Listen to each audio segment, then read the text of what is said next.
Alright guys, so this is a small tutorial on how to use Inpa to diagnose your E31 and other older model BMWs. So I have a ADS program computer here with Inpa and DIS on it. I have a diagnostic cable that is already connected to the BMW 20-pin adapter on an E31. I already have the ignition turned on. You have to turn on the ignition. And let's start Inpa and see what we can learn.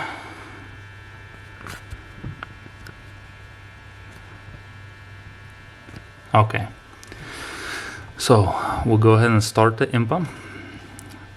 And as you can see, we have battery on and ignition on, which is good.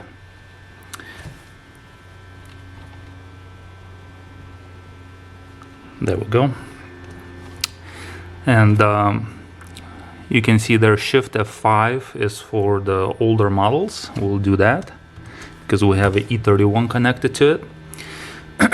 And you have E31 engine, transmission, chassis, body, and other old model BMWs. E34 is over there. So let's start with the engine.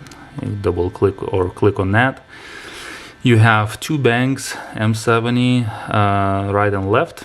Let's start with the right.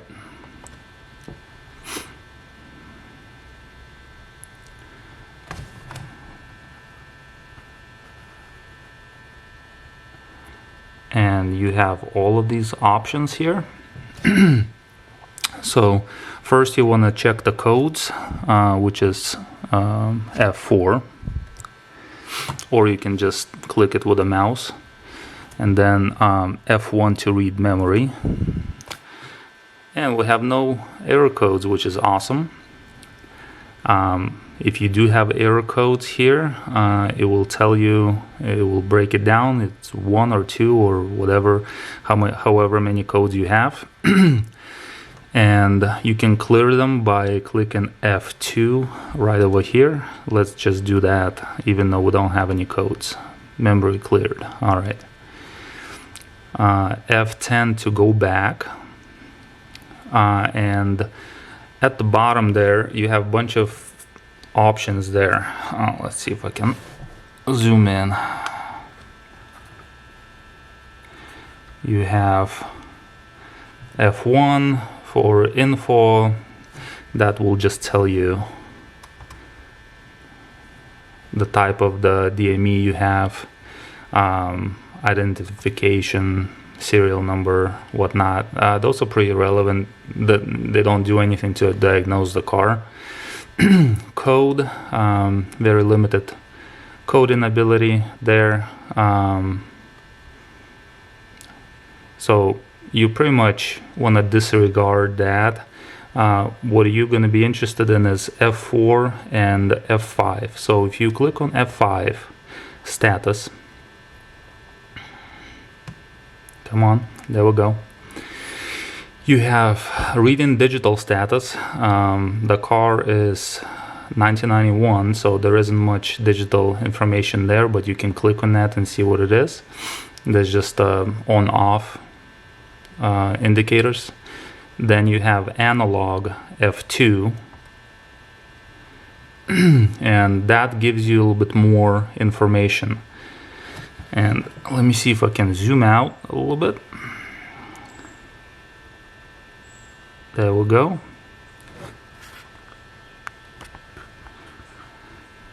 Analog values. And you want to get the car actually started in order to read all of these values. So let's go ahead and do that. I will start the car and I'll walk you through all of this.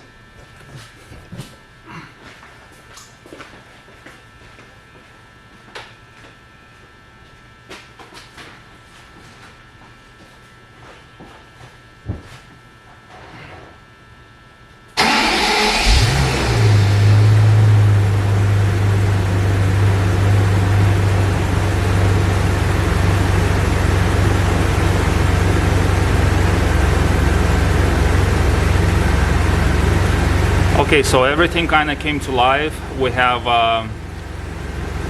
air intake temperature, and this is kind of just the general things, you know, battery voltage. If you have anything below, let's say 13 volt, you have a bad alternator. So let's just go down to the bottom where it says exhaust values. That's where you really see how the car is performing.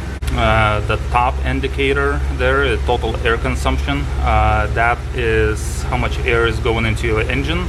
That's a performance of the MAF basically and O2 sensor combination. The value, as you can see, is above the recommended range, so it has a little exclamation mark over there. But the car is very cold, so it is declining, as you can see, and it will be within the range fairly quickly. If it continues to be out of spec, it will throw an error code there. So it's this, you want to always pay attention to this total air consumption parameter here. Lambda sensor voltage, it needs to be fluctuating like it is, you can see here. That is your O2 sensor adjusting to the air mixture and fuel mixture ratio.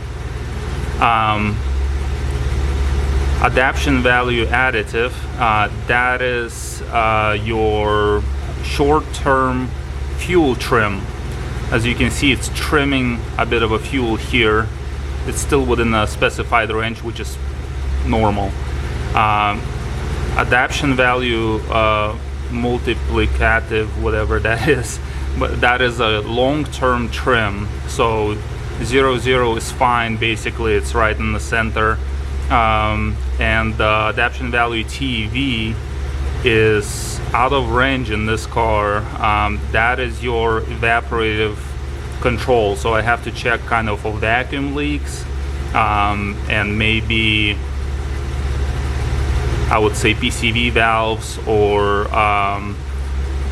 fuel canister valves that purge gases into the intake. But as you can see, it's kind of going within the range when the car is warmed up. You can see total air consumption is also within range now. So that is your main screen on basically telling how your car is performing and how the So I shut the car off. Just want to show you other functions in Inpa that you can check, but that status screen with exhaust values really is the main screen for you to look at how your engine is performing and so forth. And of course the errors as well. So let's go to Shift F5 again. Let's go to E31 body. So you have a bunch of different modules here. Keep in mind some of these modules are a little slow to come up, but they do come up eventually, except for few modules like, let's say I found that automatic transmission controller on the early cars. You can't connect to it for some reason, but other things do come up. Let's go to, let's say, air conditioning.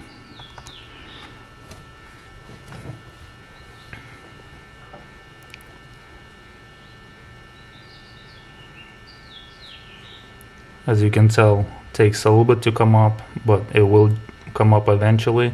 It will have an error code here saying that language variants do not match. It's fine. Click OK.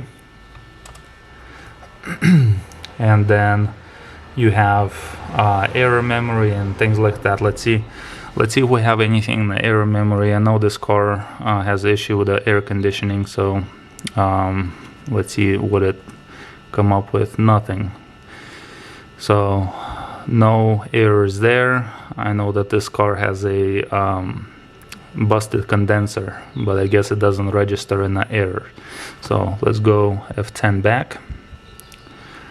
And back again, and this is how you diagnose these cars. It's pretty simple, really, once you get a hang of it.